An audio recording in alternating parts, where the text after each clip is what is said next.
It all started with like a stolen Quran. So I said to him, I was like, yo, you know what you just stole? And he's like, nah, it's just a book. I'm like, nah, B, like, it's not a book. Like, I brushed the dust off of it, started to read. Like, every time I like picked it up and I read certain things, like, it hit different. To be completely honest, I did not look like how I look today. You know, I had a nose ring, I had like, my earrings were in, like, chain, like, everything that was like the opposite. I was put in a situation where it's either I choose up, where I stick to my deen, what I know is the truth, or I literally end up where everyone else is going.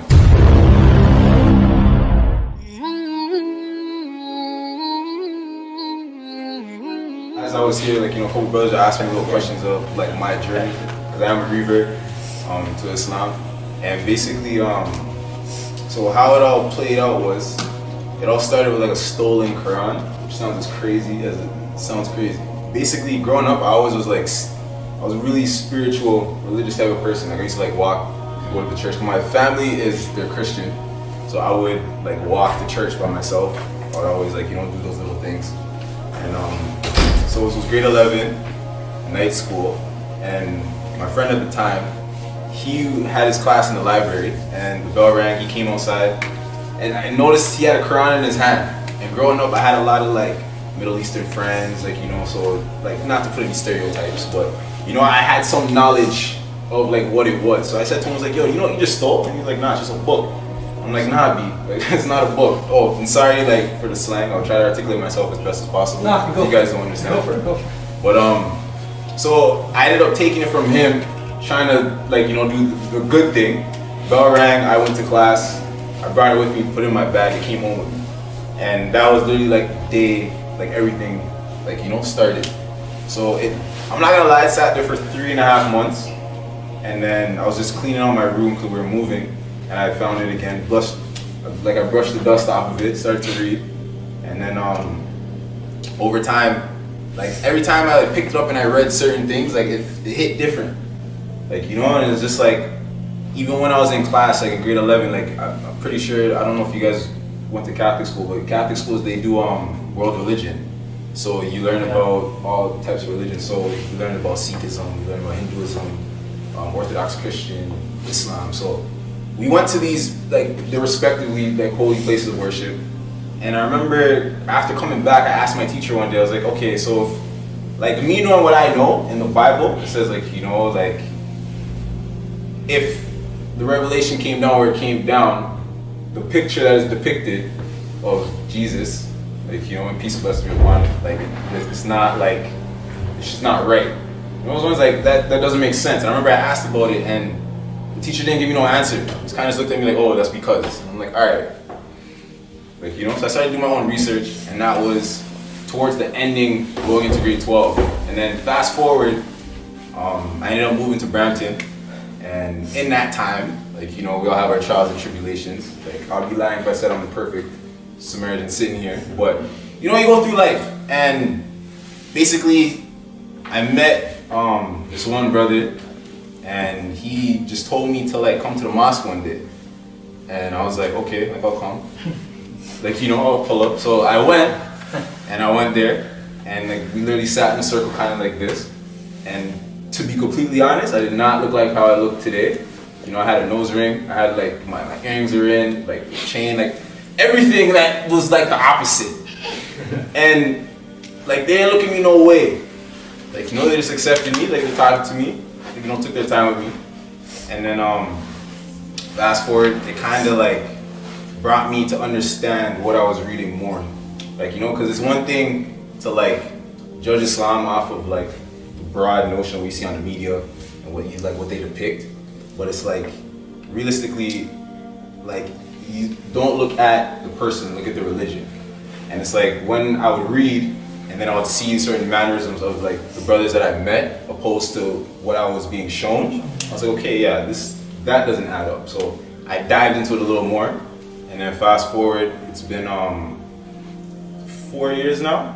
It's from 2015, and in the beginning, I was like, you know, I was on my deen, doing everything, and basically life happens. It was easy for me to slip back into my old tendencies. sometimes like Allah subhanahu wa ta'ala will like knock you down from like, you may be feeling like your iman may be super high, like to the point where you may get complacent, like you may feel like anything and everything that you do, like you can't be like you do no wrong, like and then you have to get knocked back down to be humbled and realize, okay, I need to fix up a couple things. So fast forward going through life, like life kind of showed me that you don't steer this ship, and I basically decided to jump back on and really pay attention. And so my whole thing is like when Saad was talking about his life a game, it was like I was literally playing a game with life. Like anything you want to name it, whether it's from, you see what I'm saying, like I was there, and a lot of people that I know, a lot of people that I used to hang out with, like they're not here present today. They're like the typical story. Let's just keep it 100. Like it's a typical story. And I was put in a situation where it's either I choose up, where I stick to my deen, what I know is the truth, or I literally end up where everyone else is going. And it's actually funny. I was telling Saad and Kevin like the other night how there was this one night where we're all chilling, we're all hanging out, doing whatever, and basically I left probably like 20 minutes, and then right after the door went flying right off, and everyone in the house got in trouble, literally. And it was like there was too many signs that was being shown to me. It's like, yo, what are you doing? Like you're really playing with life, like. So it's like, and I'm also a person that believes that like nothing happens for a reason. Like everything is already planned out for you. Like even the name of like the event, even where the event takes place. Like I know this area very well. I used to like right over there, 1900 North Sheridan. Like I used to be right over there, like every day. Like so. Me just understanding that, okay, you want to continue to play with life, this is where you'll end up, but if you just stay on your deen, this is what's for you. And every time that I would, like make my salah or do like anything along those lines, I would reap the benefits of it. To be honest, like I have a little something, like I write poetry, and I guess it can kind of like sum up like what like I have to say, but just to like put it out there, like I don't know where everyone is personally with their iman, but what I do know is that like we're all blessed, and a lot of us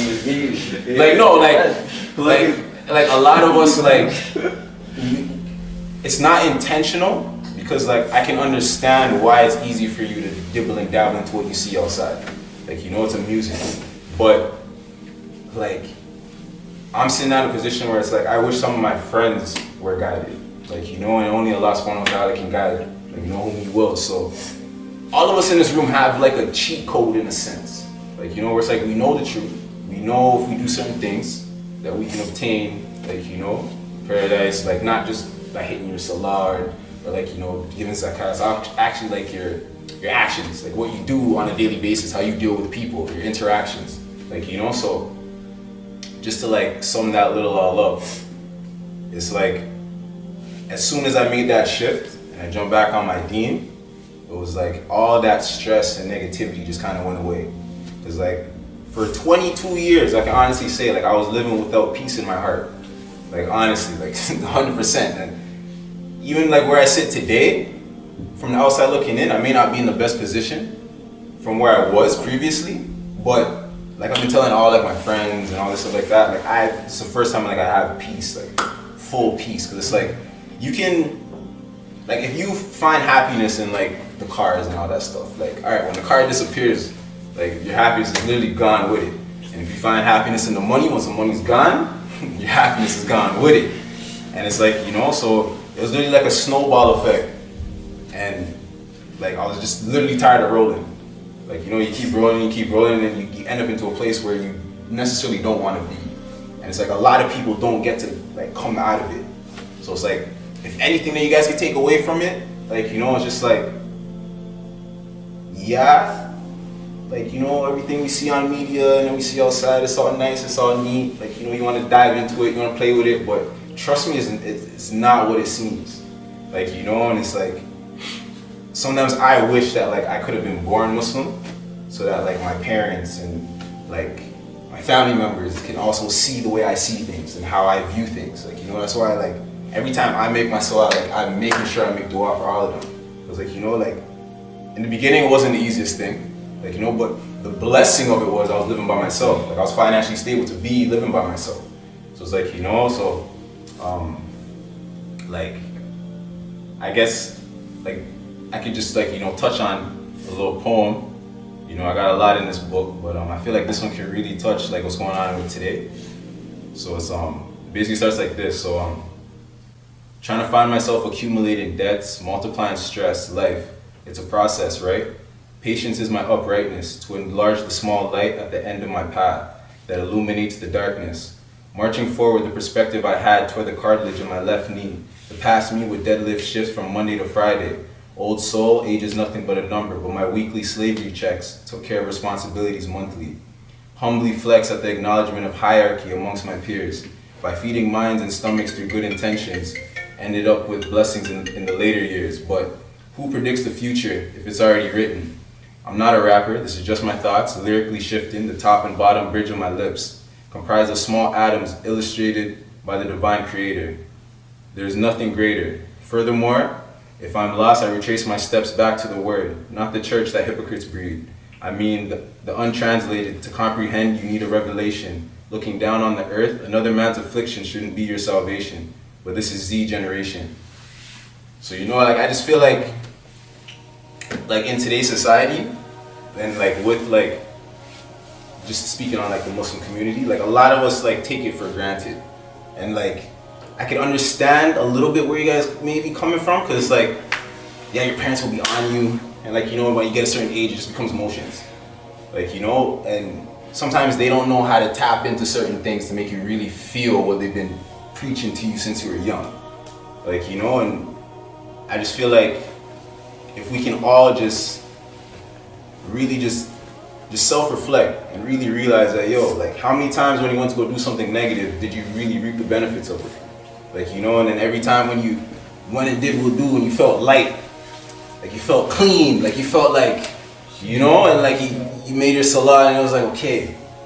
Like, you know, so it's just like, to be completely honest, like, I didn't know how this whole event was gonna pan out, but I just feel like this is my little spiel, that I could give to you guys. It's just really appreciate, like, what you guys have been blessed with. Like, we all been blessed with, because we're all sitting in this room for a reason, right? And it's like, even with the location, like I said, I know this area very well. You see what I'm saying? Like, the start of all my foolishness was right up the road. Like, you know, at 9 years old. I don't even mean to rhyme. Like, you see what I'm saying? You're in a block, bro. You see what I'm saying? But, flow, man. but we can all learn from each other if you really pay attention. Like, you know, and not just look at things on, like, the surface. Like, be present with people when you're in their presence. Like, literally.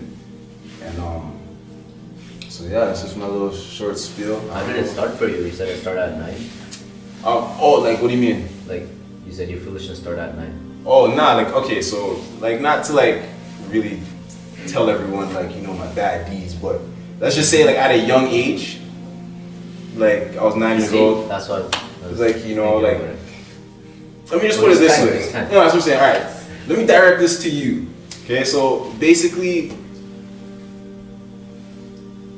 when you go outside and you're hanging out with your friends, you don't know what is right, you don't know what is wrong, because you're with your friends. And it may be the coolest thing to do, but just know that everything that you do, there's a good side and there's a negative to it. And if you can realize that, like, hey, every time I do this I get in trouble, then maybe you should just flip the other way. You know, like, and trust me, being, like, the positive, upright, like, you know, knowledge of, like, you know, some actual things in this world, not like the surface stuff and materialistic stuff, it's not the coolest thing to do. And, like, even with my whole journey, like, a lot of my friends, like, when I told them, like, yeah, like, I reverted to Islam, they're looking at me crazy, like, yo, what are you talking about? What are you doing?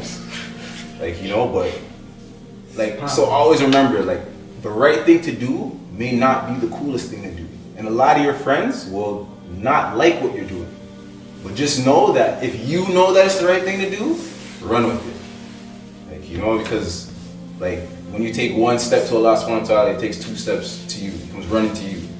You know, so just always know that. Like, so if your friends are like, oh yeah, no, that's not cool, I'm not doing this, I'm not doing that, you're doing the right thing. Just always remember that, like, because the cool thing is not always the right thing to do. Just to sum it up in a little pot. This thing too is like just going back to like touch on what you were saying, It's like at the end of the day, what I realize is, okay, I may lose some friends. Yeah, I may lose some family members that look at me a little crazy. But at the end of the day, it's like, I know I'm never alone anymore. Yeah. Like, you know, like for like a long time in my life, like I was lonely, just wandering. Like, you know, and Allah subhanahu wa ta'ala found me and guided me. Like, you see, because at the end of the day, we all know what's right and wrong.